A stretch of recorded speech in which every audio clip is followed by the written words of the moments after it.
ஆசீர்வதிக்கப்பட்ட இந்த அருமையான பரிசுத்தமான ஓய்வு நாளில் உம்முடைய பிள்ளைகளாகி நாங்கள் ஒன்று கூடி உம்மை நோக்கி துதிப்பதற்கு உம்மை நோக்கி துதிப்பதற்கு ஒரு அருமையான சமயத்தை ஏற்படுத்தி கொடுத்த கிருபைக்காக நன்றி ஆண்டவரே. இஸ்ரவேலை ஆசீர்வதிப்பது உம்முடைய சித்தம். இந்த நாளில் ஆண்டவரே உங்களுடைய பாதத்திலே நாங்கள் வருகிறோம். ஆண்டவரே நீரே எங்களுக்கு துணையாய் எடுத்தோம். ஆராதனை வேலையை பொருட்படுத்திக் கொண்டோம். பாடல் வேலையை ஆண்டவரே, ஜெப வேலையை, சாட்சி வேலையை, செய்தி வேலையை ஆசீர்வதியும். எங்களை மறித்து உங்களுடைய வார்த்தைகளை வெளிப்படுத்தும். கேட்கிற ஒவ்வொருவருக்கும் ஆசீர்வாதமாக கிருபை செய்யும். அனைத்து மக்களையும் கூட்டி வாரும். உம்முடைய நாமம் ஒன்றே மைப்பட கிருபை செய்யும். உம்முடைய பாதத்திலே எங்களை அர்ப்பணிக்கிறோம். துதி கன மகிமையெல்லாம் உமக்கே செலுத்துகிறோம். என்ப இயேசுவின் நாமத்தினால் வேண்டிக் கொள்கிறோம் பிதாவே. ஆமென்.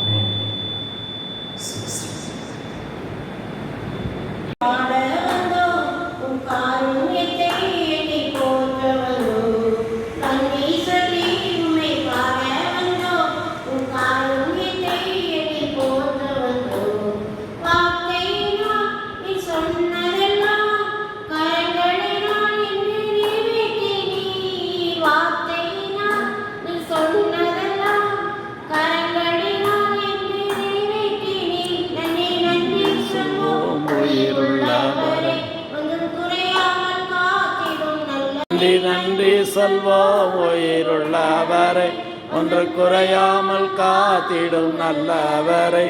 ஒன்றி நன்றி சொல்வோம் உயிருள்ளவரை, ஒன்று குறையாமல் காத்திடும் நல்லவரை. விடாமல் விலகிடாமல் நடக்க வந்தே, விடாமல் கைட்டு விலகிடாமல் நெருங்கின பாதை கூறபதி. வார்த்தையினால் நீ சொன்னதெல்லாம் கரங்களினால் என்று நிறைவேற்றினே. வார்த்தையினால் நீ சொன்னதெல்லாம் கரங்களினால் இன்று நிறைவேற்றினே. நன்றி நன்றி சொல்வோம் உயிருள்ளவரை, என்று குறையாமல் காத்திடும் நல்லவரை. உயிருள்ளவரை, ஒன்று குறையாமல் காத்திடும் நல்லவரை. காப்பட்ட தேசத்திலே குகழ்ச்சியுமாக்கினீரே. வெக்கப்பட்ட தேசத்திலே புகழ்ச்சியுமாக்கினீரே. வார்த்தையினால் நீ சொன்னதெல்லாம் கரங்களினால் என்று நிறைவேற்றினே. வார்த்தையினால் நீ சொன்னதெல்லாம் கரங்களினால் இன்று நிறைவேற்றினே. நன்றி நன்றி சொல்வோம் உயிருள்ளவரை, என்று குறையாமல் காத்திடும் நல்லவரை. ஒன்று நன்றி சொல்வோம் உயிருள்ளவரை, ஒன்று குறையாமல் காத்திடும் நல்லவரை.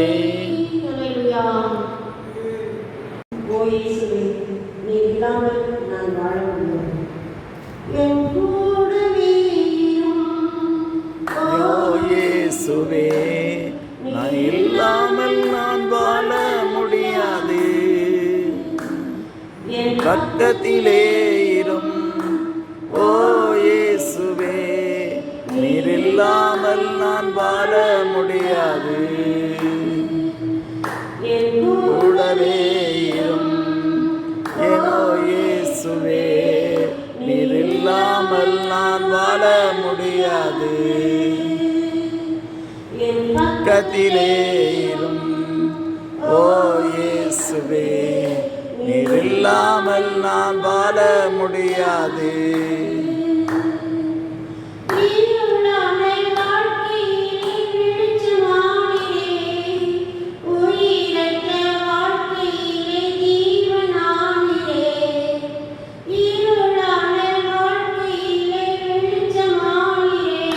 ஆமென்.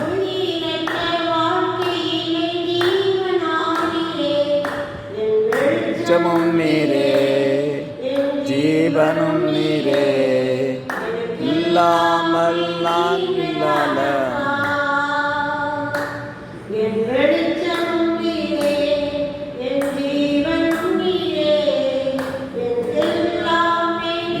நீதானப்பா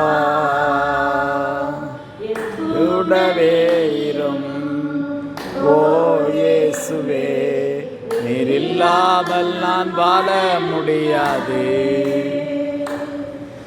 பக்கத்திலே இரும் ஓ இயேசுவே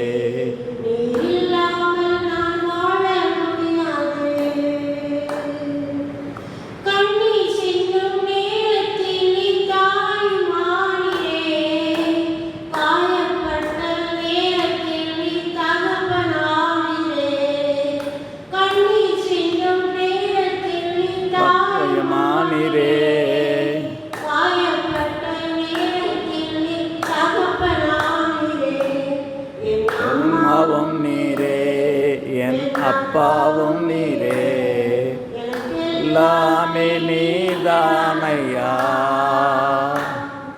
என் அப்பாவும் நீரே எங்க அப்பாவும் நீரே எல்லாமே நீங்கதானப்பா கூடவே இரும் ஓ இயேசுவே நீர் இல்லாமல் நான் வாழ முடியாது பக்கத்திலே இரும் ஓ இயேசுவே நீர் இல்லாமல் நான் வாழ முடியாது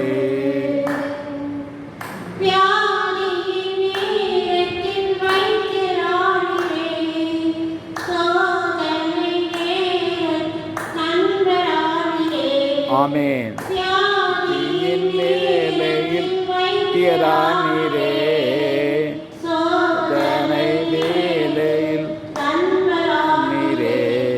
என் அப்பரும்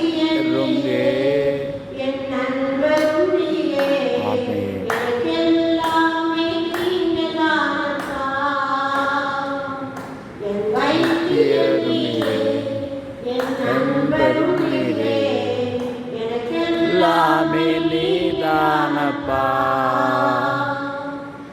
கூடவே இரும் ஓ இயேசுவே இல்லாமல் நான் முடியாது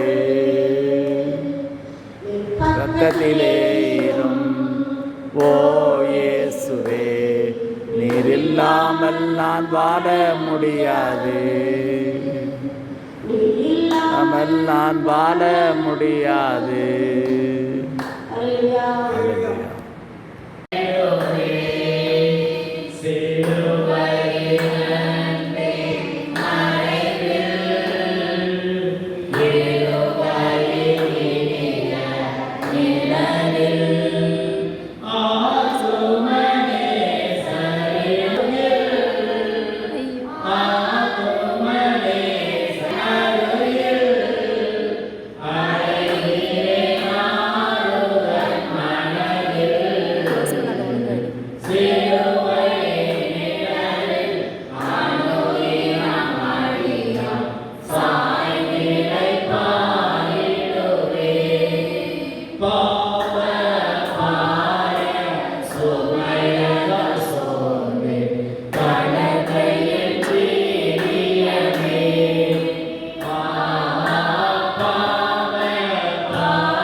ஆவியான எங்கள் அன்பு தெய்வமே, நேரத்தில் நம்ம ஆவியானவரை அழைக்கும் போது அவர் வந்து நம்மை நடத்துவார்.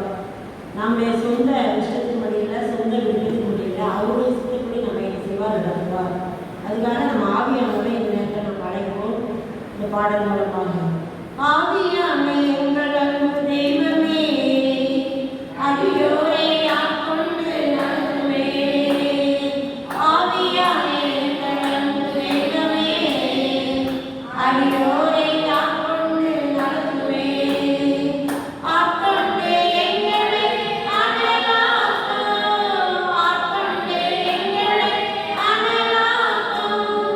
அன்பினால் என்று அலங்கரியும், அன்பினால் என்று அலங்கரியும். ஆவியான எங்கள் அன்பு தெய்வமே, அடியோரை ஆட்கொண்டு நடத்துமே. ஜெபிக்க வைக்கும் எங்கள் தலைவீரரே, துதிக்க தூண்டும் துணையாளரே.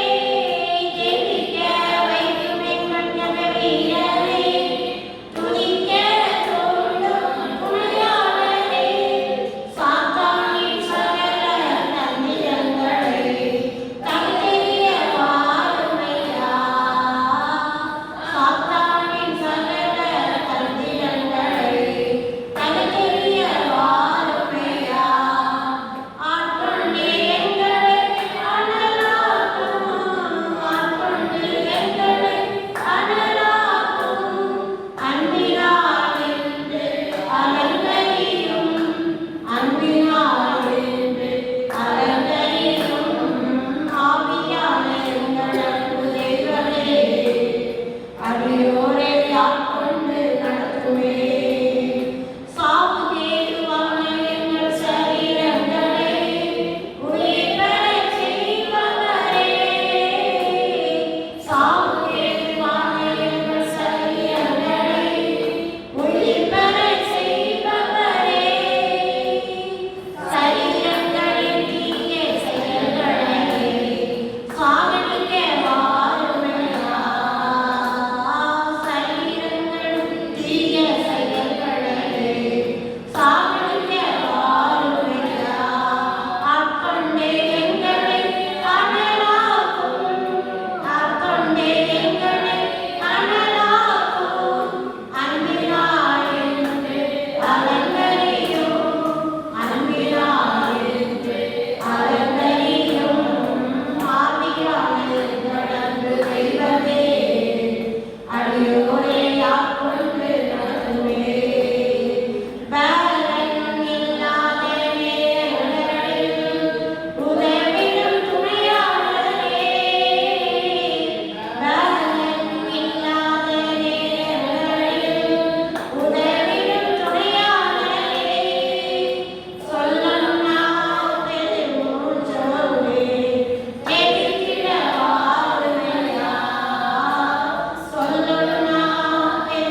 அவர் தான் கரம் கொடுக்க அதை என்ன செய்வார்? நமக்காக பெருமூச்சோடு வேண்டுதல் செய்வார். ஆவியானவருக்காகவே இவர் விலகினருக்கு பெருமூச்சோடு இதாவை நோக்கி வேண்டுதல் செய்வார்.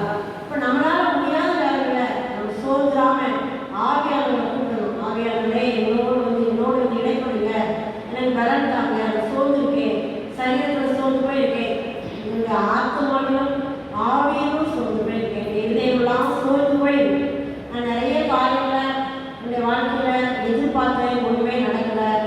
நான் நிறைய காரியங்களை என்னுடைய வாழ்க்கையில் என்ன பண்ணேன், நிறைய காரியங்கள்லாம் நான் ஜெபிச்சேன், ஆனால் ஒன்றுமே நடக்கலை. பிரச்சனைகளுக்கு மேலே பிரச்சனை தான் இருக்குது, குடும்பங்களில் போராட்டம் தான் இருக்குது, எந்த காரியமும் நல்லா நடக்க மாட்டேங்குது. வியாதி என்ன சோர்வுடைய செய்யுது, எனக்குள்ள சோர்வுகள் என்னை அனுப்பிடுது அப்படின்னு சொல்லி நம்ம சில நேரம் நிறைய நேரங்களில் நம்ம உட்காந்துருக்கோம். நான் ஆண்டவர் சொல்கிறேன், நலன் இல்லாத நேரங்களில் உங்களுக்கு உதவி செய்வது யாருமே கிடையாது, ஏன்னா மனிதன் கிடையாது. அவர் தான் தான் உதவி செய்ய முடியும் சோர்வான நேரங்கள். அதனால் ஆவியானவரை அனுப்பி தான் அவர் என்ன செய்வார்? உதவி செய்வார். இல்லை அந்த ஆவியானவர் நமக்கு செய்வார், பலன் கொடுப்பார். அந்த சோர்வு போகிற நேரங்களில் அவர் பலன் கொடுப்பார். சோர்வு போன நேரங்களில் நமக்கு அவர் பலன் கொடுப்பார். நம்ம ஆவியில், ஆத்மாவில், சரீரத்தில் நம்மளால ஒன்றுமே செய்ய முடியாது. அப்போ நம்ம என்ன செய்வோம்னா மனிதர்களை தான் பார்ப்போம். ஆனால் ஆண்டவர் சொல்றாரு, நீ மனிதர்களை பார்த்தா இன்னும் தான் சோர்ந்து போயிடுவேன். ஏதாவது ஒரு வருமானமோ ஏதோ ஒரு தொகையோ நம்ம கையில் வர முடியும்னா தாரின்னு சொல்லணும், அந்த நேரத்தில் தரமாட்டாங்க, சரியான நேரத்தில் கிடையாது. ஆனால் ஆண்டவர்கிட்ட நம்ம ஒப்படைச்சு வச்சுருந்த அந்த காரியத்தை, அதோட எனக்கு நீங்கள் இந்த காரியத்தை ஏற்ற வேலையில் எனக்கு செய்யுங்க அப்படின்னு சொன்னால் அவர் நமக்கு செய்வார். ஒரு பாடம் ஏற்ற நேரம் எனக்கு உதவி செய்த திருவை அப்படின்னு சொல்லி ஒரு அருமையான பாடம் ஒன்று உண்டு. அந்த பாடம் கூட நான் ஒரு ஷேர்ஸாக பண்ணிட்டேன். ஏற்ற நேரம் எனக்கு உதவி செய்த கிருபை, சோர்ந்து போன நேரம் இதை தாங்கி கொண்ட கிருபை. ஏற்ற நேரம் எனக்கு உதவி செய்த கிருபை, சோர்ந்து போன நேரம் இதை தாங்கி கொண்ட கிருபை. கிருபையே கிருபையே கிருபையே தேவ கிருபையே கிருபையே கிருபையே கிருபையே தேவ கிருபையே. தோல்வியான நேரம் கலையில் நின்ற வேளை, திருத்திருந்து நின்ற போது தேடி வந்த கிருபை. தோல்வியான நேரம் கலையில் நின்ற வேளை, திரித்து நின்ற போது தேடி வந்த கிருபை. கிருபையே கிருபையே கிருபையே தேவ கிருபையே. ஏற்ற நேரம் எனக்கு உதவி செய்த கிருபை, சோர்ந்து போன நேரம் என்னை தாங்கி கொண்ட கிருபை.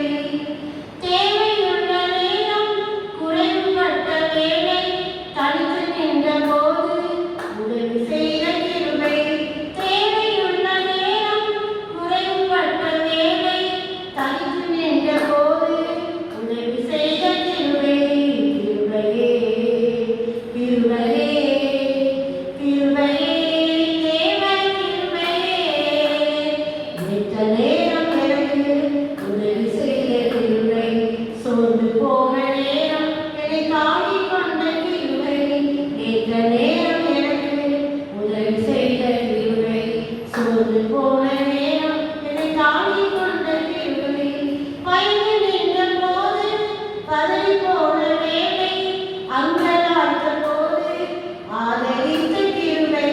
பயந்து நின்ற போது பதறி போன வேளை, அங்கலாய்த்த போது ஆதரித்த கிருபை. கிருபையே கிருபையே கிருபையே தேவ கிருபையே. கிருபையே கிருபையே கிருபையே தேவ கிருபையே. ஏற்ற நேரம் எனக்கு உதவி செய்த கிருபை, சோர்ந்து போன நேரம் என்னை தாங்கி கொண்ட கிருபை. ஏற்ற நேரம் எனக்கு உதவி செய்த கிருபை, சோர்ந்து போன நேரம் என்னை தாங்கி கொண்ட கிருபை. நம்ம எல்லாரும் பயணிக்கும் போது தோல்வியான தனியாக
நாட்களையோ மருந்து மாத்திரைகளையோ எதை நம்பினாலும் நமக்கு விடுதலை கிடையாது. முழுமையா இயேசு மேல, இயேசு கிறிஸ்து மேல நம்முடைய வேலை, நம்முடைய எல்லா காரியங்களும் எப்படி போய் அவர் நடத்துவார். அவரை நாம் மதிப்பிடுவோம். அந்த ஒரு வேலை மட்டும் நினைப்போம்.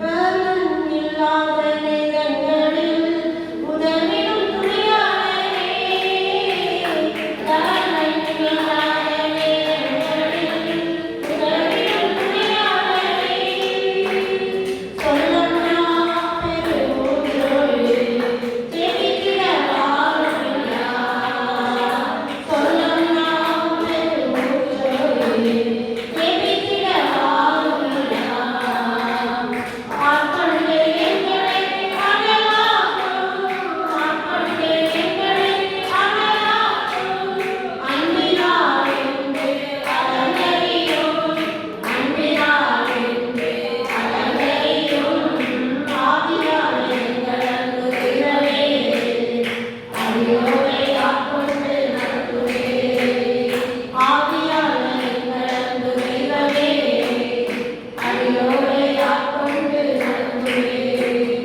அல்லேலூயா.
வேதத்திலே பார்க்கிறோம். ஸ்தலத்திலே செய்யக்கூடிய விண்ணப்பங்களுக்கு இடத்துல கூடி வந்திருக்கும் நோக்கம் உண்டு. இந்த தனிப்பட்ட வாழ்க்கைக்காக, இந்த குடும்பங்களுக்காக, இந்த கையின் பிரயாசங்களுக்காக நாம் செய்கிற பணிகள் உண்டு. ஆசிரியர் பணிகள் உண்டு, அரசு பணி உண்டு, விவசாயம் உண்டு, வீடு சுற்றுகிற பணிகள் உண்டு, ஊழியர்கள் உண்டு. எல்லாவற்றும் தேவன் நமக்கு ஆசிரியர் தரும்படியாக இந்த குடும்பங்களை ஆண்டவர் வேலையெடுத்து பாதுகாக்க முடியாது.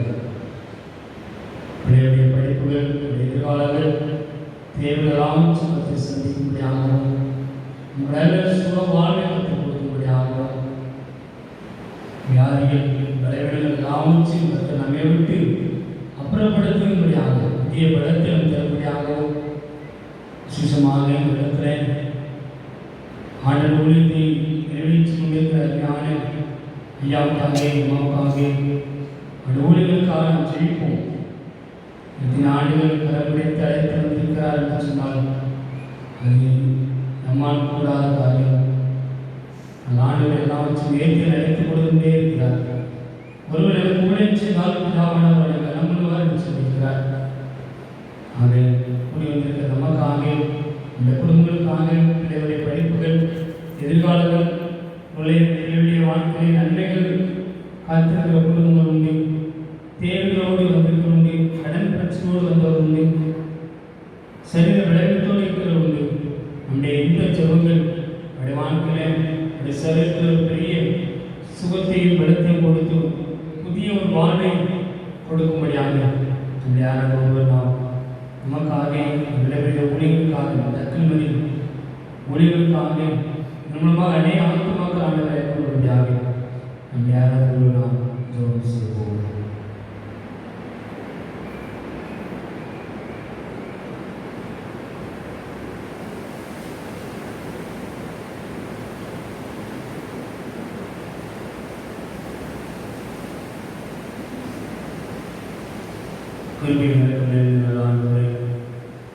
நாளின் மத்தியான வேளையில் ஒரு சிலராக கூடி இந்த பாதத்திலே பணிந்து துதித்து பாடி இந்த ஜபங்களை இருக்கிற தயவுக்காரத்தை சொல்லி நாம் துதிக்கிறோம். போதும் கத்தாமே ஜெபிக்கணும். அவங்க ஜெபிக்கணும்னு சொல்லும்போது யாருமே ஜெபிக்க மாட்டேங்குது. நான் என்ன சொல்லியிருக்கேன், யோபு தன் சிலைகளுக்காக வேண்டுதல் செய்யும்போது கர்த்தர் அவங்களுடைய சிலைகளை திருப்பினார். இப்போ நம்ம ஜெபிக்கும் போது, மற்றவர்களுக்காக ஜெபிக்கும் போது நம்முடைய பிரச்சனைக்காக செய்வார், மாற்றுவார். யாரும் ஜெபிக்கலாமே. நம்ம ஜெபம் என்ன அப்படின்னா ஆண்டவரோட பேசுறது. நம்ம மற்றவரோட எப்படி பேசுவோம் அதே மாதிரி ஆண்டவரோட நம்முடைய பிரச்சனைகளை சொல்லுவோம். இனிமேல் அடுத்த மாதம் ஒவ்வொரு ஜெபம் சொல்லும்போதும் உற்சாகமாக ஜெபிக்கணும். அதுக்காக ஜெயிச்சு நான் இந்த வாரத்தில் இந்த மீட்டிங்கில் நான் ஜெபிக்கணும், வெக்கம் இல்லாமல் நம்ம வெக்கப்படுறவங்க அவங்க வெக்கத்தை நம்ம ஜெபிக்கணும் அப்படின்னு சொல்லி நீங்கள் ஜெபிச்சுவாங்க. வீட்டிலேருந்து ஆண்டவர் ஆவியாக உங்களை தரப்பட்டுருவாங்க. சங்கீதம் 34 10 வசனங்கள் மாறி மாறி வசனம். நான் ஒரு வசனம், நீங்கள் எல்லாரும் ஒரு வசனம். சங்கீதம் 34. கர்த்தரை நான் எக்காலத்திலும் சோசரிப்பேன், அவர் துதி எப்போதும் என் வாயில் இருக்கும்.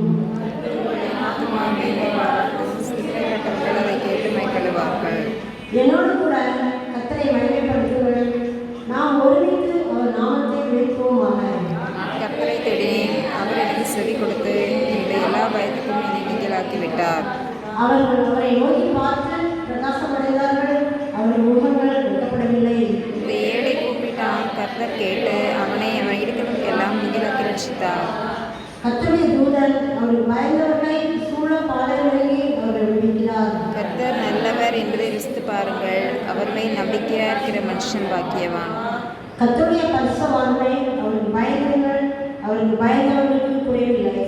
சிங்கக்குட்டிகள் தாழ்ச்சி அடைந்து பட்டினியாக இருக்கும், கர்த்தரை தேடியவர்களுக்கோ ஒரு நன்மை குறைவுபடாது.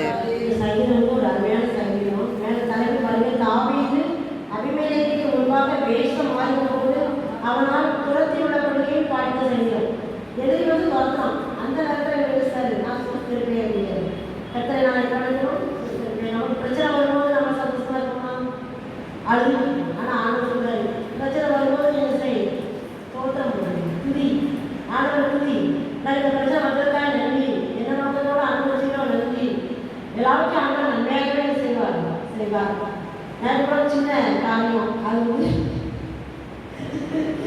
சொல்கிறேன் ஏன்னா அது சாட்சியாக சொல்கிறேன்.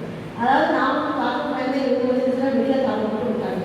எங்கிட்ட ஐயா மறந்து மாதிரி சாப்பிட மட்டும் வச்சுட்டாங்க. அதுக்காக இன்னொரு பார்க்குறாங்க. இன்னொரு பார்த்தாங்கன்னா அரை மணி நேரம் 1 மணி நேரம் வாங்க வர மாட்டாங்க. தெரிஞ்சுட்டு இருப்பாங்க, இல்லைன்னா பயிர் வாசி இருப்பாங்க. நான் உள்ள நிற்கிறேன். நானும் தட்டுன்னு தட்டுறேன். எப்படி தட்டுறேன்? அந்த கலர் இந்த கலர் எப்படி தட்டுறேன்? எனக்கு ஆலையில் இந்த கலர் உடச்சிட்டு அந்த கலர் உடச்சிட்டு தட்டுறேன். எப்படி சத்தம் கொடுத்தாலும் யாருக்கும் கேட்க போகிறதில்லை. அப்படி சத்தம் கொடுத்தாலும் கேட்க போகிறதில்லை. எனக்கு என்ன செய்யாது. இது ஒரு நன்மை தான். ஏதோ ஒரு நன்மை.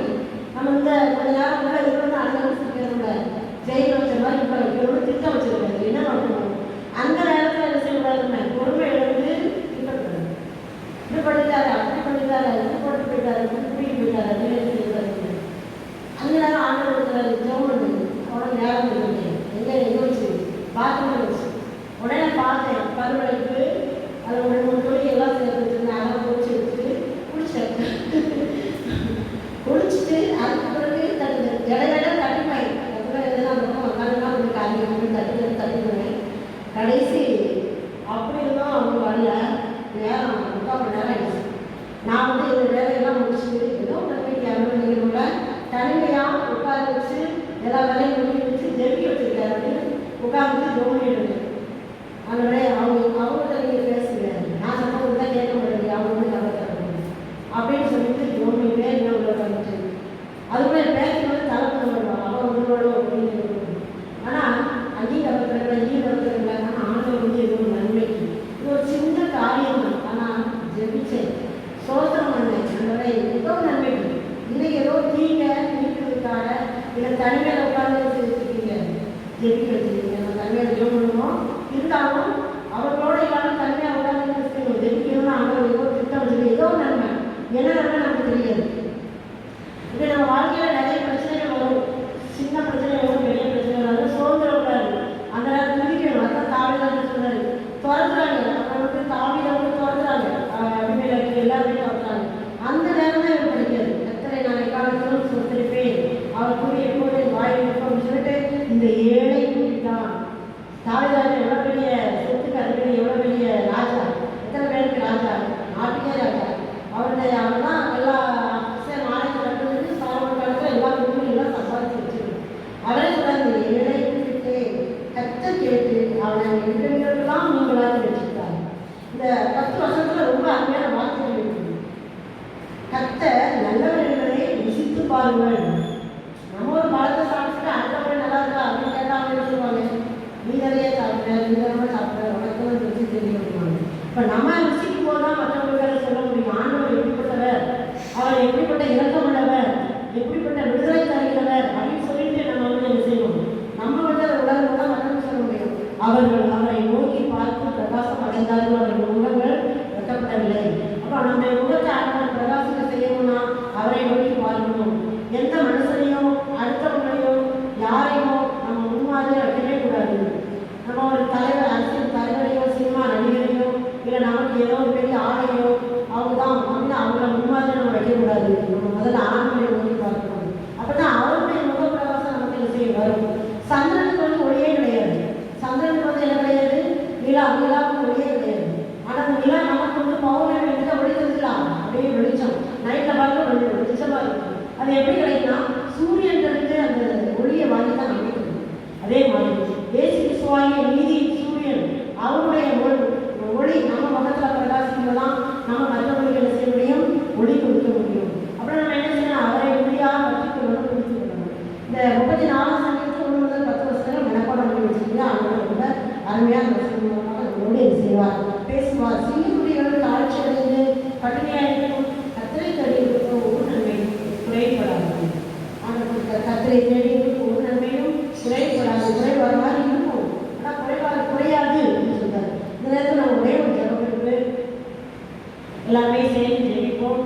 சகோதரி சொன்னாங்க, அதனால் 5 அறிவிப்பை நான் நேரத்தில் 1 நாள் இருக்கேன். பெண்ணிக்கான டீச்சர் இருக்காங்க, எங்களுக்கு ஏன் வேலை இருக்காங்க, இப்போ மரமாக கூட வேலை இருக்கிறாங்க.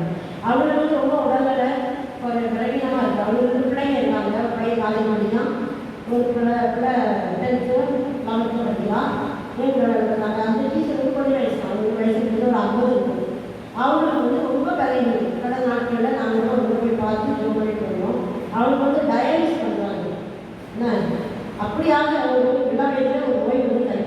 வியாதி உள்ளவர்களுக்காக நம்ம என்ன செய்யணும், ஜெபிக்கிறோம். எல்லாருக்குமே ஏதாவது ஒரு வியாதி உள்ள இருக்கும், இல்லை ஏதாவது இருந்துட்டு நம்ம தொந்தரவு பண்ணிட்டு தான் இருக்கும். ஆனாலும் நம்ம ஜெபிக்கணும். இயேசுவின் ரத்தத்தினால, அவருடைய வார்த்தையினால, அவருடைய தழுவுகளால நம்ம சுகமாகவே அப்படின்னு சொல்லியிருக்கிறார்களா, அதை விசுவாசித்து நம்ம ஜெபிக்கணும். நம்ம இடத்துல இருக்கிற பாருங்க, நிறைய பேருக்குள்ள வியாதியோடு தான் இருக்கிறோம், வியாதியோடு இருக்கிறோம். ஆனாலும் ஆண்டவர் சார் முன் பலவீனத்தில் என் பலம் ஒரு மாய் பலம் சொல்லியிருக்கிறார். இந்த நேரத்தில் நம்ம வந்து வியாதி உள்ளவர்களுக்காக ஜெபிப்போம். அதில் அந்த டீச்சருக்காக ஜெபிப்போம். மெடிக்கா டீச்சர் அவங்க பேர், அவங்க ஆண்டவர் பரிபூர்ணமாக சுகமடைய செய்வீங்க. ஏன்னா கொஞ்சம் வயசு பிள்ளைங்க இருக்காங்க, அவங்களுக்காக நம்ம ஜெபிப்போம். அந்த எப்படிப்பட்ட வியாதியானால் எப்படினாலும் ஒரு சகோதரி வந்திருக்காங்க, இந்த சகோதரி தான் அவங்களும் வியாதியோடு தான் ஜெபிக்க வந்தாங்க. கடந்த நாட்களில் இன்னைக்கு வந்திருக்காங்க. அவங்களுக்காக நம்ம ஜெபிப்போம். அருமானங்களுக்காக ஜெபிப்போம். நம்ம மத்தியில் இருக்கிற ஐயாவுக்காகவும் அவங்களுக்கு சோறு நிலைமை வெளியில் ரொம்ப அந்த செய்தியில் போக முடியும், ஊழியர்களை செய்யறதுக்கு இந்த மாதிரி எனக்கும் பலவீனங்கள் இருக்குது, எல்லாருக்குமே பலவீனங்கள் இருக்குது. ஆனால் பெண்களாகி எல்லாருக்கும் மூட்டு வலி எல்லாமே பலவீனங்கள் இருக்குது. ஆனால் ஆண்டவர் அதை எடுத்து நம்ம விடுதலையாகி ஒரு பெரிய அற்புதத்தை செய்ய முடியாது. நாம் ஜெபிக்கணும். விசேஷமாக அந்த டீச்சருக்காக எல்லாரும் ஒரு மனதோடு ஜெபிப்போம். அந்த அவங்களுக்கு பூர்ண சுகத்தை கொடுத்து இந்த இடத்துல வந்து அவங்க சாட்சி சொல்லணும் அப்படின்னு சொல்லி நம்ம ஜெபிப்போம். நாங்கள் கடந்த நாட்களுமே பார்த்து ஜெபிச்சுருக்கோம். அடிக்கடி ஹாஸ்பிட்டல் போய் இந்த டயாலிசிஸ் பண்ணிட்டு இருக்காங்க. கொஞ்சம் வயசுதான் மலபல பிரச்சனைகள் அவங்களுக்கு திடீர்னு தாக்கி பிபி இந்த மாதிரி நிறைய காரணங்கள் வியாதிகள் எப்படி வந்ததே சொல்ல முடியாது. வியாதி சத்துருவாலே வரும், சாத்தா கொண்டு வரவரையும் வியாதி வரும், நம்முடைய கவனக்குறைவாலையும் வியாதி வரும், இல்லை நம்முடைய பாவத்தினாலையும் வியாதி வரும். வியாதிக்கு நிறைய காரணங்கள் இருக்குது. நோய் கிருமிகளால் வியாதி வரும். இதில் எந்த வகை வியாதியானாலும் நம்மளால் ஒன்று செய்ய முடியாது. ஆண்டவரத்தில் ஒன்று இருக்கும். அவர் அவருடைய வார்த்தையை அனுப்பி அவருடைய சுகமாக்குவார். அவருடைய தழுவுகளால் அவருடைய சுகமாக்குவார். அவருடைய இரத்தத்தால் அவரை சுகமாக்குவார். அதனால் நம்ம எந்த காரியத்தினாலே ஜெபிப்போம். எல்லாரும் இணைந்து ஜெபிப்போம். அப்போ அவரை வந்து துதிக்கிறோம். இந்த நேரத்தில் அவர்களே அருமையான சகோதரிக்காய் ஜெபிக்கிறோம். அடிச்சிருக்காய் என் பாதத்தில் வழிவக்காக அப்போ அந்த மகளுக்கு நீ இரக்கம் செய்ய வேணுமா ஜெபிக்கிறோம். அவருடைய விளைவினங்களை மாற்றி பலத்தால் இணைக்கிறோம்ப்பா. என்ன வியாதின்னு சொல்லி அதனால் எங்களுக்கு தெரியாது, அது நமக்கு தெரியும்ப்பா. நீங்கள் தான் அந்த சகோதரியை படைத்தீங்க, சிருஷ்டிச்சிங்க. அவருடைய உடலின் உள் உறுப்புகள் எல்லாவற்றையும் நீங்கள் தான் படைச்சிங்கப்பா. அதில் என்ன பிராமணிக்குமே என்ன குறை இருக்குன்னு எங்களுக்கு இயேசுவின் நாமத்தினால் அக்கினிமதி ஊழியத்தின் சார்பாக நான் நன்றி தெரிவிக்கப்படுகிறேன். வம்சத்துக்கு ஒருவரும், கோத்திரத்துக்கு ஒருவரும், குளத்துக்கு ஒருவரையும் உங்களை ஆண்டு கொண்டு வந்திருக்காரு. அல்லையா? ஆமென். நிறைய மக்கள் வந்தா அவட்டவருக்கு எப்படி நினைப்பாரோ, ஆனால் உங்களை பிரித்தெடுத்து கொண்டு வந்திருக்கிறார். நேற்று நிதானத்தினால் இருந்த ஆண்டுடைய பாதத்தில் ஜெயிச்சுக்கிட்டு இருந்தேன். ஆண்டவரே என்ன வார்த்தைகள் கொடுக்கணும் அப்படின்னு நான் கேட்டேன். ஆனால் ஆண்டவர் எனக்கு நிதானத்தில் ராத்திரி ஜெபிக்கும் போது நித்திய ஜீவனை கொடுத்து சொல்லு அப்படின்னாங்க. அல்லையா? நான் சோசனம் சொல்லி குறிச்சு வச்சுட்டேன். இன்னைக்கு காலையில நான் வந்து அமர்ந்த உடனே ஆண்டவர் அப்படி பிளேட்டை மாற்றிவிட்டேன். அல்லையா? என் பிள்ளைகளுக்கு இந்த வார்த்தைகளை கொடு அப்படின்னு சொல்லி யோவான் 14ஆம் அதிகாரம் 1ஆம் வசனத்தை வாசிங்க. யோவான் 14:1.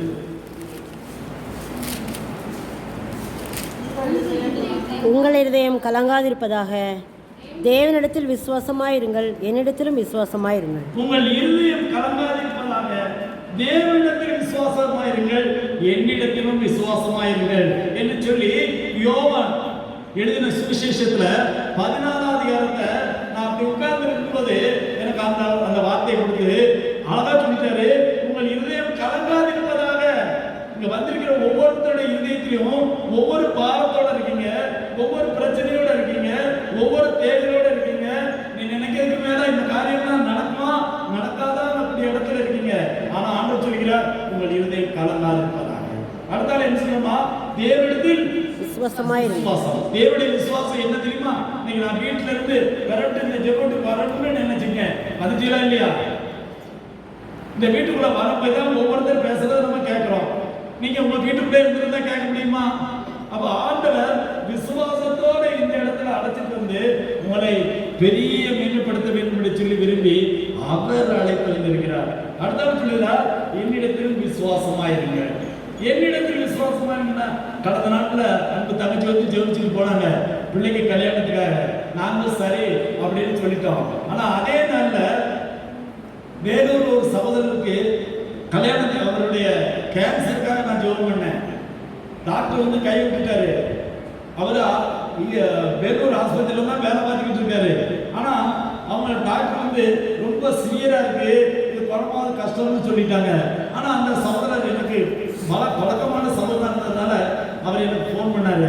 ஆனா டாக்டரே இந்த இதயத்துக்குள்ள இருக்கக்கூடிய கேன்சர் வந்து குணமாவாது, நீருக்குள்ள வந்துடுது, அதனால அது குணமாவாதுன்னு சொன்னாங்க. எனக்கு பயமா இருக்குன்னு சொன்னாங்க. அவங்க ஏற்கனவே என்னோட அந்நிய பாஷையில் பேசுகிற ஒரு அன்புள்ள சகோதரர். அந்த சகோதரருக்கு நான் சொன்னேன், ஒண்ணு நீங்க கவலைப்படாதுங்க, ஏசப்பா என் உடல்ல உள்ள எல்லா விளையாட்டு நீங்க மாத்திட்டாங்கன்னு சொல்லிட்டு அந்த ட்ரிப் ஏறும்போது அந்த பாட்டுல பார்த்துக்கிட்டு அந்த ஒவ்வொரு சொட்டா இறக்கும். அந்த இறக்கும் போது ஒவ்வொரு சொட்டையும் இயேசுவின் ரத்தம் சொல்லிக்கிட்டே நீங்க படுத்துருங்க, கர்த்தர் பெரிய காரியங்களை செய்வார்னு சொன்னேன். தேவனுடைய நாமத்துக்கு மகிமையா அந்த சகோதரருக்கு அவர் கொண்டு வேண்டிய திறப்பி முடிச்ச உடனே உடல் உள்ள கோளாறுலாம் சரியாச்சு. இல்லையா? ஏற்கனவே 2 பெண்களுக்கு கல்யாணம் ஆயிருந்தது. 3வது பெண்ணுக்கு கல்யாணம் இருக்கு. அந்த கல்யாணத்துக்கு நீங்க கட்டாயம் வந்து கல்யாணத்துக்கு நிச்சயமானத்துல வெள்ளூர் ஆஸ்பத்திரியில் உள்ள வேலை பார்க்குறவங்க எல்லாம் நான் கூப்பிட்டுருக்கேன், நீங்க அவங்க மத்தியில் செய்து கொடுக்கணும், அதனால நீங்க வாங்க அப்படின்னு சொல்லி அவங்க என்னை கூப்பிட்டாங்க. விசுவாசத்தோட நானும் என்னுடைய மனைவி போய் கலந்துட்டு வர கிருபை செய்தார். அதனாலதான் அவங்க கல்யாணத்துக்கு வர முடியல. அதுக்கடுத்து 2 நாள் கழிச்சு இவங்க கல்யாணம் முடிஞ்சோடனே நாங்க வீட்டுக்கு வரட்டுமான்னு கேட்டோம். எந்த நேரத்தில் வருவாங்களோ தெரியாது அப்படின்ட்டாங்க. இல்லையா? என்ன சொல்லிட்டாங்க, மாப்பிள்ளை போட்டு எந்த நேரம் வருதுன்னு சொல்லிட்டான். அதனால என்னால உடனே என்ன செய்ய முடியல, கிளம்ப முடியல. ஆனாலும் இன்னைக்கு ஆண்டவர் மாணவர்களை கூட்டிட்டு வந்துட்டாரு. இல்லையா? அதனால சடங்கா இருந்தா அவர் சடங்கையும் வச்சிருந்தாங்க. நாங்க அதுக்கும் போட்டு நினைச்சேன், ஆனா என்னால வர முடியல. 2 வாரையும் ஆட்டி கூட்டிட்டு வந்திருக்கிறார். கர்த்தர்களை ஆசீர்வதிக்கிறாங்க. இல்லையா? ஏன்னா எங்களுக்கும் உடல்ல சில நேரம் விளைவு இருக்கிறதுனால எல்லா காரியங்களையும் என்ன செய்ய முடியல. ஆனாலும் ஏற்ற நேரத்தில் காரியங்கள் நடத்துகிறார். இந்த நாளில் ஆண்டவர் படிக்கிற வார்த்தை என்ன வார்த்தை? உங்கள் இதயம் கலங்காது. உட்கார்ந்து ஒவ்வொருத்தரும் ஒவ்வொரு பிரச்சனையும் கலங்கிட்டு இருக்கீங்க. ஆண்டவர் சொல்றாரு, நான் எல்லாத்தையும் நான் மாத்தி போடுவேன் அப்படிங்கிறதுக்கு ஒரு அதுக்கெல்லாம் சொல்றாரு. என்ன போட்டு பாருங்க, என் பிதாவின் வீட்டில் அநேக வாசஸ்தலங்கள் ரூபஹாத் ஹைத் ரபோனிகன மஹதரவஹ ஒப்பன கோரத பலியாத தூதரவா ஹம் நாகோசி ஆன்சர். என்ன சொல்றாரு?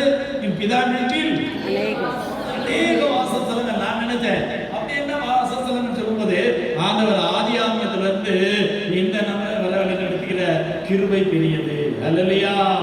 அந்த காலத்துல ஆண்டவர் ஆசீர்வதித்த தேவன் இந்த நாளில் நம்மை ஆசீர்வதிக்க சித்தமுள்ளவராயிருக்கிறார். நம்முடைய பாதத்துல மகிமையோட அவருடைய பாதத்துல விசுவாசத்தோட ஆண்டவரே நாம் என் வாழ்க்கையில நீர் ஒரு மேன்மையை தாரும் அப்படின்னு சொல்லி நாம் அவருடைய பாதத்துல காத்திருப்போமே. ஆனால் ஆண்டவர் ஆசீர்வதிக்கக்கூடியவராயிருக்கிறார். அவருடைய பாதத்துல நம்மை துதிக்கும் போது அவர் நம்மை மேம்படுத்தக்கூடியவராயிருக்கிறார். பாருங்க, யாத்திராகம் 12ஆம் அதிகாரத்துல 30ஆம் வசனம் 31ஆம் வசனம் 32ஆம் வசனத்தை வாசிங்க.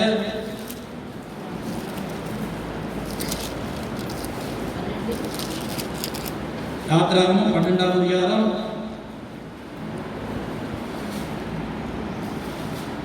ராத்திரியிலே அவன் மோசேயையும் ஆரோனையும் அழைப்பித்து, நீங்களும் இஸ்ரவேல் புத்திரரும் எழுந்து என் ஜனங்களை விட்டு புறப்பட்டு போய் நீங்கள் சொன்னபடியே கர்த்தருக்கு ஆராதனை செய்யுங்கள்.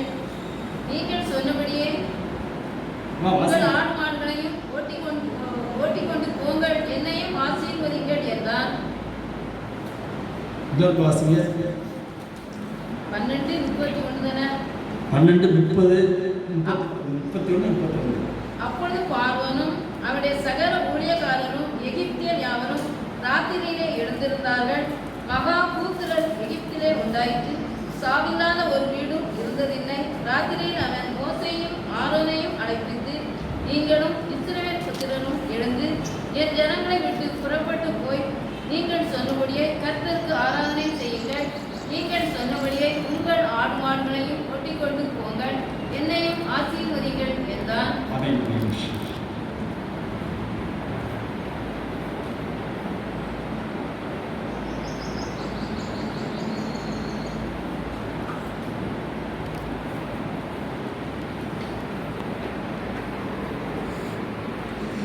உங்கள் இதயம் கலங்காதிருப்பதாக என்று சொன்ன வார்த்தைக்கு ஆண்டவர் இஸ்ரவேல் மக்களை பார்வோனை கொண்டு மோசேயை கொண்டு இஸ்ரவேல் மக்களை நடத்த நினைச்சாரு. ஆனா பார்வன் விடவே மாட்டேன்டான். ஆண்டவர் 10 விதமான வாதைகளை கொடுத்து அந்த வாதைகளுக்கு அப்புறம் ஆண்டவர் இஸ்ரவேல் மக்களை ஆண்டவர் எகிப்திலிருந்து புறப்பட வைக்கும்போது பார்வன் என்ன வார்த்தை சொல்றான் பாருங்க. அப்போ பார்வனும் அவருடைய சகல ஊழியக்காரரையும் எகிப்தில் யாரும் இடத்துல எழுதிருங்கள், மகா புத்திரல் எகிப்தில் உண்டாயிற்று, சாவில்லாத ஒரு வீடு இல்லதில்லை. ஆண்டோடைய வார்த்தைக்கு கீழ்ப்படியாதனால பார்வனுடைய படை அப்படின்னு குடும்பத்தில் நிறைய சாவு வந்துடுது. அடுத்தால என்ன பண்ணி பாருங்க, ராத்திரியில் அவன் மோசையும் ஆரோனையும் அழைப்பிட்டு, நீங்களும் இஸ்ரவேல் புத்திரரும் எழுந்து என் ஜனங்களை விட்டு புறப்பட்டு போங்க. அல்லேலூயா.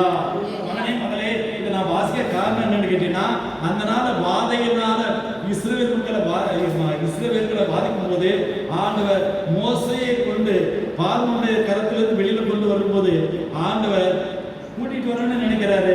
ஒவ்வொரு நேரம் மோசைய மதிப்புலாம் பேசிட்டா. ஆனா கடைசியில் ஆண்டவர் என்ன செய்தார், வாதையினால இஸ்ரவேல் பார்வனுடைய படைகள் சாகும்போது, குடும்பத்தார் சாகும்போது என்ன வார்த்தை சொல்றாரு, என்ன சொல்றாரு, நீங்கள் சொன்னபடியே இழந்து என் ஜனத்தை விட்டு புறப்பட்டு போங்கள். இஸ்ரவேல் மக்களுக்கு விரோதமாய் செயல்பட்ட பார்வோனையும் அவனுடைய படையும் ஆண்டவர் சங்காரம் பண்ணும்போது, தலைச்சால் சங்காரம் பண்ணும்போது அவன் அந்த இடத்தை விட்டு புறப்பட்டு போகிறது செய்தார். அல்லேலூயா. உங்கள் இதயம் கலங்காதிருப்பதாக தேவன் முதலாவதாக இந்த காரியங்களை செய்கிறார். அடுத்தால செங்கடல் என்ன செய்யறாரு, இஸ்ரவேல் மக்களை கூட்டிட்டு போகும்போது மோசே கோலை நீட்டு அப்படிங்கிறாரு. அவர் கோலை நீட்டுறாரு, செங்கடல் 2ஆ பிளவுது. இஸ்ரவேல் மக்கள் எல்லாம் நடந்து வராங்க. பின்னால பார்வோனுடைய படையும் நம்ம இதை மேற்கொள்ளலாம்னு சொல்லி அவங்க பின்னால வரும்போது கர்த்தர் மோசையை நோக்கி கோலை நீட்டுங்கிறாரு. செங்கடல் 2ஆம் மூடி இஸ்ரவேல் படைகள் பார்வோனுடைய படைகள் எல்லாம் அழிக்கப்பட்டது. அல்லேலூயா. எதுக்காக நான் சொல்லி சொன்னா, உங்களுக்கு விரோதமாய் செயல்படுகிறோம், எல்லா காரியங்களும் வாய்க்காதே போகணும்னு சொல்வதற்கு ஆண்டவர் முதலாவதாக உங்கள் இருதயம் கலங்காதிருப்பதாக என்று சொல்கிறார். இரண்டாவதாக பாருங்க, 1 சாமுவேல் 6ஆம் அதிகாரம்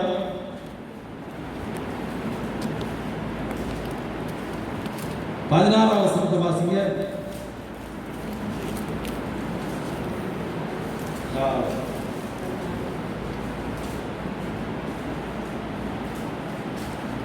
பெலிஸ்தரின் 5 அதிபதிகளும் 14ஆம் வசனமா? 14. அந்த வண்டில் பெத்மேல் ஊரானாகிய யோசுவாவின் வயலில் வந்து அங்கே நின்றது. அங்கே ஒரு பெரிய கல் இருந்தது. அப்பொழுது வண்டிலின் மரங்களை பிளந்து பசுக்களை கர்த்தருக்கு சர்வாங்க தகவலையாக செலுத்தினார்கள். அதாவது இஸ்ரவேல் மக்கள் வாழ்க்கையில மாத்திரமல்ல, அவருடைய உடன்படிக்கை பற்றிய என்ன செய்தாங்க, அந்த உடன்படிக்கை பற்றிய பெலிஸ்தர் என்ன செய்தாங்க, கொண்டு போயிட்டாங்க.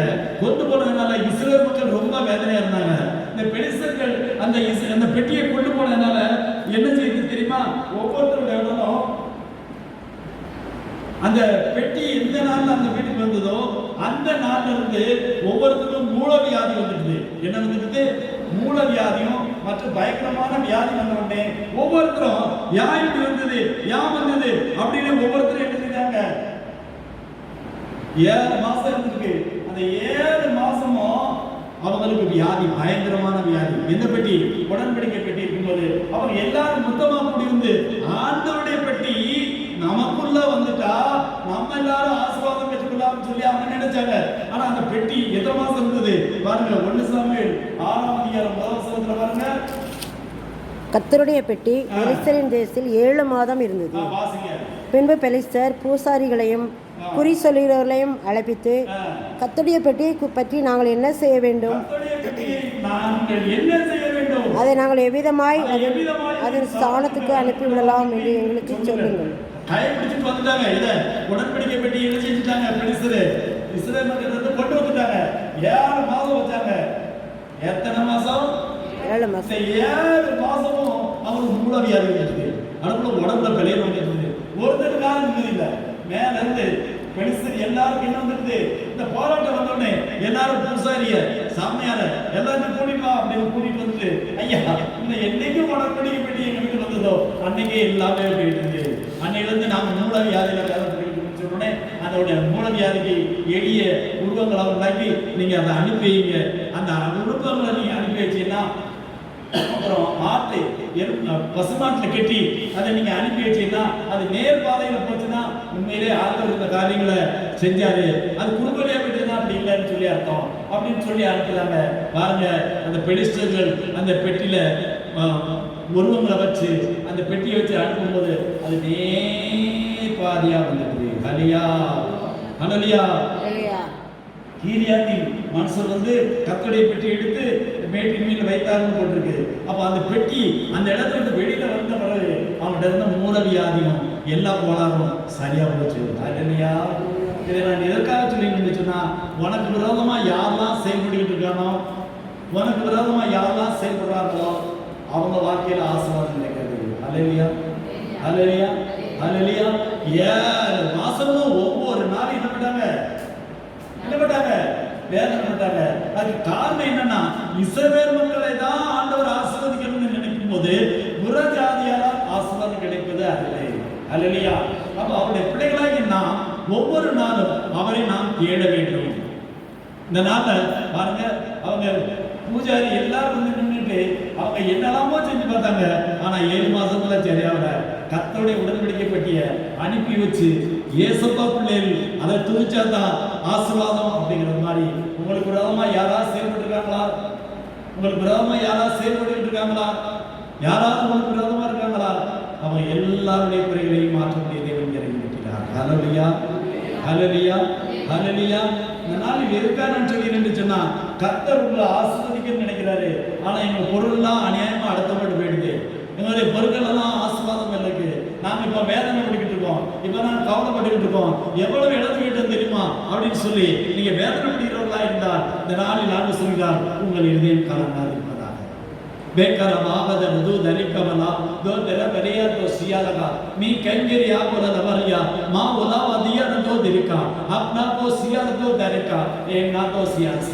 ஆசீர்வதிக்கப்பட்ட மகனே மகளே, உன்னை நான் ஆசீர்வதிக்கணும்னு நினைக்கிறேன். உன் இருதயத்தில் காணப்படும் பாரங்களையும் உன் இருதயத்தில் காணப்படும் பிரச்சனைகளையும் பெலிஸ்தர்கள் உங்களுடைய எல்லா காரியங்களையும் கொண்டு போயிட்டாங்கன்னு நினைக்கிறீங்களா? எங்க வாழ்க்கையில ஆசீர்வாதம் இழந்துகிட்டு இருக்கீங்களா? திருமணம் முடிச்ச நாள்ல இருந்து இந்த நாள் வரைக்கும் நாங்க படிக்கிட்டு இருக்க வேதனை யாருக்கு தெரியும் சொல்லிட்டு இருக்கீங்களா? அதை மாற்ற கர்த்தர் தம்முடைய குமாரனாகிய இயேசு கிறிஸ்துவை இந்த நாளில் அனுப்பி வைத்திருக்கிறார். அவர் அல்ல, அவருடைய உடன்படிக்கை பெட்டியை கொண்டுட்டு போனவங்களே அப்படி பண்ணார்னா உங்க ஆசீர்வாதத்தை கொண்டு போனவங்களை ஆண்டவர் எப்படி நடத்துவாரு? நீங்க செய்ய வேண்டிய காரியம் என்ன ஒண்ணுதான். இந்த நாளில் ஆண்டவருடைய சித்தத்துக்கு உங்களை ஒப்பு கொடுத்து, ஆண்டவரே நீதிகளை பாருங்க 7ஆம் வசனத்துல அழகா போட்டிருக்கு. பாருங்க, இப்போதும் 7ஆம் அதிகாரம் 2ஆம் வசனத்தை வாசிங்க. பெட்டி கீரியாத்யாரிமிலே நெடுநாள் தங்கியிருந்தது. 20 வருஷம் அங்கே இருந்தது. இஸ்ரவேல் குடும்பத்தார் எல்லாரும் கர்த்தரை நினைத்து புலம்பிக் கொண்டிருந்தார்கள்.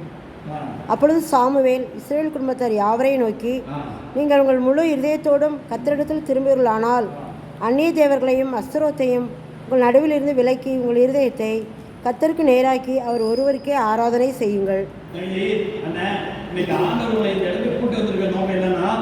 சாமுவேல் இஸ்ரவேல் குடும்பத்தார் யாவரையும் நோக்கி, இந்த குடும்பத்தை இங்க வந்திருக்கிற ஒவ்வொருத்தரும் ஒவ்வொரு பிரச்சனையில இருக்கீங்க, வியாதியில இருக்கீங்க, போராட்டத்தில் இருக்கீங்க, கண்ணீர்ல இருக்கீங்க. அது ஆண்டவர் சாமுவேலுக்கு வந்து அந்த நாட்டில் சொன்ன வார்த்தையை இந்த நாட்டில் உங்க மூலமா சொல்றாரு. எல்லாருடைய வாழ்க்கையில் காலத்துல எல்லா குறைகளையும் மாற்ற ஆண்டவர் இந்த நாளில் அருமையான வார்த்தையை சொல்றாரு. என்ன வார்த்தை சொல்றாரு பாருங்க, என்ன சொல்றாரு? நீங்கள் உங்கள் முழு இருதயத்தோடு கர்த்தரிடத்தில் திரும்புவீர்களானால். உட்கார்ந்தோம், ஜெபம் நல்லா இருந்தது, மணியை பார்த்துட்டு நேரம் பிரயோஜனம் இல்லை. முழு இதயத்தோடு, ஆண்டவரே என் தாயின் கருவில் என்ன நோக்கத்தோடு என்னை உருவாக்கினீரோ, நீ என்னை இந்த நிமிடம் வரை வழிநடத்தினீரோ, என்னை கொண்டு என்ன செய்ய வேண்டும் என்று சொல்லி நீ விரும்பி என்னை தாயின் கருவில உருவாக்கி இந்த நிமிஷம் வரை வச்சிருக்கிறீரோ, அந்த நோக்கத்தை நிறைவேற்றும். இப்ப நம்ம சொல்றது என்ன தெரியுமா? அண்ணா உங்களுக்கு தெரியாது, எங்கள் வீட்டில் நான் பட்டுக்கிட்டு இருக்க பாடு உங்களுக்கு தெரியுமா? நாங்கள் இப்போ வந்து சந்தோஷமா இருக்கணும்னு நினச்சிக்கிட்டு இருக்கிறோம். ஒவ்வொரு நாளும் நாங்கள் படுத்த பாடு என்ன தெரியுமா அப்படிங்கிறதெல்லாம் ஆண்டவருக்கு மாற்றி சொல்றாரு. மகளே, முழு இதயத்தோடு இன்னைக்கு ஆண்டவரே நான் இருக்கிற காரணம் எல்லா கவலைகளையும் எல்லா பாடங்களையும் மாற்றுவதற்கு தான் இயேசுவா கல்வாரி சிலுவையில் என்ன செய்தாரு? ஒரு சொட்டு ரத்தம் சேர்த்தாரு. அல்லையா? நீங்க விசுவாசத்தோடு முழு இதயத்தோடு, ஆண்டவரே நீர் எனக்காய் எங்களுக்காய் நீ கல்வாரி சிலுவையில் அடிக்கப்பட்டீர் ஆண்டவரே. உம்முடைய காயத்தின் தழும்புகளால் நாங்கள் குணமாக்கப்பட்டோம். எங்களுடைய வாழ்க்கையில இன்னிலிருந்து ஆசீர்வாதத்தை பெற்றுக்கொள்ள நான் என் முழு இதயத்தோட நான் விசுவாசிக்கிறேன். அல்லேலூயா. என்ன செய்யணும்? விசுவாசிக்கிறேன். எனக்காக நீ கல்வாரி சிலுவையில் அடிக்கப்பட்டீர் ஆண்டவரே, நான் நம்புகிறேன். இப்போ சில பேர் சொல்லுவாங்க, தப்பா நினைக்காதுங்க, சில பேர் சொல்லுவாங்க என் சொக்கால இருக்கான் எல்லாத்துக்கும் என்ன தில்லான்னு பார்த்துக்கிடுவோம் அப்படின்னு. யாரு? நம்ம யார் பிள்ளையா? ஏசப்பா பிள்ளை. ஏசப்பாட்ட நம்ம ஒப்படைச்சாச்சு, அவர் நம்ம பார்த்துக்கிட்டேன்னு சொல்லிட்டாரு. இப்போ நம்ம என்ன சொல்லுவோம்? என் சொக்கால இருக்கான், அவன் எல்லாத்துலையும் எனக்கு முன்னால நின்று செய்வோம் அப்படின்னு சொல்லும்போது இப்போ சொக்காலன்னு உங்ககிட்ட வருவாங்க, அவங்க நல்லா அன்பா இருப்பாங்க, அவங்க நடப்பாங்க, அவங்க நடந்துட்டு போன பிறகு அவங்களுக்குள்ள கிரியை எங்க இருக்கும்? எங்க இருக்கும்? அவங்க என்ன இடத்துல இருந்தாங்களோ அந்த இடத்துல அந்த கிரியை மட்டும் இருந்தா அவங்க போயிருவாங்க. அந்த கிரியை யாரை கொடுத்து பாடப்படுத்தும்? கொஞ்சம் வாயத்துறாங்க உங்களை விடுத்துறோம். நம்ம சொல்லுவோம், வந்தான் 2 வார்த்தை சொல்லிட்டு போனான், அது அப்படியே கலக்கிட்டு இருக்கு. இப்போ வந்தா எங்க வீட்டுக்குள்ள வந்து ஒரு 15 நிமிஷம் தான் உட்கார்ந்துருந்தா, போயிட்டா. இப்போ நான் பண்ணிக்கிட்டு இருக்க பாடு தெரியுமான்னு சொல்லுதா இல்லையா? சொல்லுதா இல்லையா? இது காரணம் என்னன்னா, இதுதான் அஸ்திரோத்து, இதுதான் கிரியை. அப்ப இந்த கிரியையில மாற்றத்தான் ஏசப்பா உங்களுக்காக கல்வாரி சிலுவையில அடிக்கப்பட்டாரு. அல்லேலூயா. அவர் உங்களை கல்வாரி சிலுவையில அடிக்கப்பட்ட நோக்கம் என்னன்னா, இந்த பாவங்கள், இந்த கிரியைகள், இந்த சாபங்கள் நாம 3ஆம் தலைமுறையில எப்படி இருந்தோம் தெரியுமா? 4ஆம் தலைமுறையில எப்படி இருந்தோம்னா, தாத்தா நல்லவர் தான், ஆனா அவர் தெரிஞ்ச தப்பெல்லாம் அப்படி நிற்கும். அவர் வீரவர். அந்த தப்பு நம்மளை மட்டும் என்ன செய்யும்? பாடாப்படுத்தணும். அப்ப ஆண்டவர் சொன்னாரு, கர்த்தர் பார்த்து அல்லேலூயா, கர்த்தர் மேல் பாரத்தை வைத்து விடு, கலங்கி தவிக்காதே, அவரை உன்னை ஆதரிப்பார், அதிசயம் செய்வார். ஆண்டவர் நம்மளை ஆசீர்வதிக்கணும்னா, அந்த அசுத்தாவினுடைய கிரிகள் மாற்றப்படணும்னா ஆண்டவர் சொல்லக்கூடிய காரியம் என்னது? அழகா சொல்றாரு. என்ன சொல்றாரு? அந்நிய தேவர்களையும் அஸ்திரத்தையும் உங்கள் நடுவிலிருந்து விலக்கி, அஸ்திரத்தையும் உங்கள் நடுவிலிருந்து விலக்கி. இவன் மாத்திரம் என் கூட இருந்தான்னா எப்படி இருக்கும் தெரியுமா அப்படிங்கிறான். அவன் நல்லவன் தான், ஆனா போன பிறகு அந்த போராட்டம் இனிக்கும், அந்த இடத்துல இருக்கும். அந்த அசுரத்தை நீக்கணும்னா ஏசப்பா ஒருத்தரோட தான் முடியும். அல்லையா? ஏற்கனவே உங்க அம்மா வயதுல இருந்து நான் உன்னை ஆசீர்வதிப்பேன்னு பிரிச்சு எடுத்துட்டாரு. அவன் பிரிச்சு எடுத்தது எங்க சொக்காரங்களா எனக்கு இருந்தா எவ்வளவு நன்மையா இருக்கும், எங்க குடும்பத்தெல்லாம் இருந்தா எப்படி நல்லா இருக்கும்னா அவங்க எல்லாரும் வந்துருவாங்க. ஆனா அவங்க வந்த பிறகு எது வந்துடும்? ஏசப்பா பிள்ளைகளுக்கு ஆண்டவரே உம்மை பாத்துல என்ன ஒப்படைக்க, என்ன பொறுப்பெடுத்துக்கணும்னு சொல்லும்போது அவர் பொறுப்பெடுத்துக்குவாரு. உங்க சொந்தக்காரங்களாம் வந்தோடனே ஆண்டவர் கொஞ்சம் விலைக்கு போயிடுவாரு. என்ன பெறுவாரு? சரி நீ பேசி முடிச்சுட்டு வா அப்படின்னு. அதான் ஆண்டவர் படகுல போய்கிட்டு இருக்காரு. படகுல போகும்போது அவரும் 12 சீடர்கள் என்ன செய்தாங்க? படகுல போய்கிட்டே இருக்காங்க. ஏசப்பாவும் படகுல தான் இருக்காரு. ஆனா 12 பேர் என்ன செஞ்சாங்க? அவங்க பேச ஆரம்பிச்சாங்க, ஏசப்பாட்ட பேசல. அப்ப ஏசப்பா என்ன செய்தாரு? தூங்க ஆரம்பிச்சாரு. தூங்க ஆரம்பிச்சோன்னு பெரிய புயல் உண்டாயிற்று. பெரிய புயல் உடனே சீடர்கள் எல்லாம் என்ன செய்தாங்க? அவை விட்டு, ஆண்டவரே நாங்க இறந்து போகிறது கவலை இல்லையா, நீ வாட்டில படுத்து தூங்குதேல அப்படின்னு ஆண்டவரை பார்த்து சொல்றாங்க. அப்ப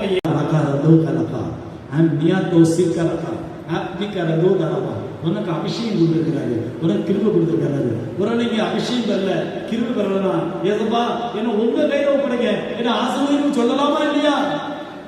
அண்ணே தெற்கு மேலபுரம், தெற்கு மேலபுரத்தை எழுப்புங்க. தெற்கு மேலபுரம் ஒரு நானும் ஊழியக்காரர் வீட்டுக்கு போனேன். சாட்சி சொல்லிட்டு வந்து எல்லாம் பிரயோஜனம் இல்லை. ஹல்லேலூயா. இன்னைக்கு நீங்க இங்க ஜோபடி இருக்கும்போதே உங்க மாவனுக்கு ஒரு வாழ்க்கையில மாறுதலை கொடுக்கணும். ஹல்லேலூயா. குடியிலிருந்து ஒரு விடுதலை கொடுக்கணும். பிள்ளைகள் வாழ்க்கையில அந்த சுகர் குறையணும். ஹல்லேலூயா. அதுக்கு தான் ஆண்டவர் கூட்டிட்டு வந்திருக்கிறாரு. எனக்கும் அப்படிதான் சில நேரம் செடிக்கிட்டு இருக்கும்போது அப்படியே தூங்கிடுவேன். ஆனா இப்ப நான் ஏன் இருப்பது தெரியுமா? உங்க இதயத்தை இறங்கினேரே இருப்பு அப்படின்னு ஆண்டவர் சொல்றாரு. ஹல்லேலூயா. நீங்க தானே சொன்னீங்க உங்க மட்டும் வரைக்கும் நடந்துன்னு. இப்ப உட்கார்றதான சொல்லியிருக்கேன். இப்ப உங்க ஆண்டவர்கிட்ட ஒப்படைங்க. ஆண்டவரே அப்பா கத்திடத்தில் திரும்ப ஆண்டவரே, யாரையும் வேண்டாத வார்த்தை இருக்காத எடுத்து போடும். என் பிள்ளையர் வாழ்க்கையில காரணப்பட எல்லா பிள்ளைகளையும் எடுத்துக்கொண்டு என்னை ஆசீர்வதின்னு சொல்லி ஒப்புப்படுத்தீங்கன்னா ஆண்டவர் ஆசீர்வதிக்கிறவராய் காணப்படுகிறார். பாருங்க, கீரியாத் மக்களுக்கு, இஸ்ரவேல் மக்களுக்கு மோசேயை கொண்டு ஒரு வாசலை திறந்து ஆசீர்வதித்தார். ஹல்லேலூயா. நம்முடைய வாழ்க்கையிலும் ஆண்டவர் ஆசீர்வதிக்க சித்தமுள்ளவராய் இருக்கிறார். ஹல்லேலூயா. ஆதியாகமம் 31ஆம் அதிகாரம் 28-29.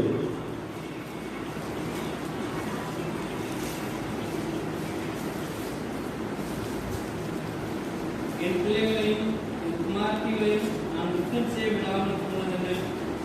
இந்த செய்கையை நீ வழியில்லாமல் செய்தால் உங்களுக்கு பொல்லாப்பு செய்ய எனக்கு வளர்ந்து ஆகிலும் உங்கள் தகப்பனை தேவன் நீ யாக்கோபோடே நன்மையை அன்றி தீமை ஒன்றும் பேசாதபடிக்கு எச்சரிக்கையாக இருந்து நேற்று ராத்திரி என்னுடைய சொன்னார். நல்லா கவனிங்க. இது எதுக்காக சொன்னேன்னா, யாக்கோபு தன்னுடைய மனைவி பிள்ளைகள் எல்லாம் கூட்டிட்டு என்ன செய்யலாம், அவங்களுக்கு தெரியாம வந்துட்டாங்க. வந்ததுனால லாபான் வந்து என்ன செய்யணும், யாக்கோபு போய் 2 ரவுண்டு பார்க்கணும். அவன் பொண்டாட்டி பிள்ளைகளை எல்லாத்தையும் கொண்டு தீக்கணும். என்ன செய்யணும், எனக்கு கேட்காம போயிட்டான். அடுத்தாவது எனக்குள்ள அசுரத்தையும் எடுத்துட்டு போயிட்டான். அதனால இவன் உயிரோடு இருக்கக்கூடாது அப்படின்னு சொல்லி ஒரு படையோட என்ன செய்யலாம், பிறகு லாபம் வரும்போது பாருங்க, 26 வசனத்தில் போட்டிருக்கு, அவன் லாபா யாக்கோபை நோக்கி திருச்சலமாய் புறப்பட்டு இந்த குமார்த்திகளை யுத்தத்தில் பிடித்த சிலை போல கொண்டு வந்ததை என்ன செய்ய இல்லை, நீ ஓடி போவதை மறைத்து எனக்கு அறியாமல் திருச்சலமாய் நிலத்திலிருந்து வந்துவிட்டது என்ன, நான் உன்னை சந்தோஷமாய் சங்கீதம்